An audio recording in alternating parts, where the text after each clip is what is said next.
தன் வயிற பட்டினி போட்டு என் உயிர வளர்த்தவளே, தன்னந்தனியாயிருந்து என்ன கரை சேர்த்தவளே,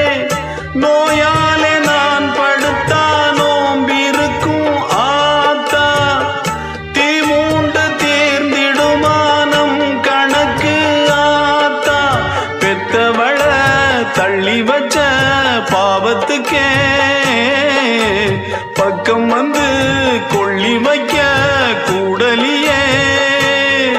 என்ன ஆற்றிடவும் தேற்றிடவும் அன்னை போல யாரு, என் தாயன் கோயில காக்க மறந்திட்ட பாவியடி கிளியே, என் வாயும் வயிறையும் போற்றி வளர்த்திட்ட பாவியடி கிளியே, என்ன தொட்டாலும் பார்த்தாலும் தோஷமடி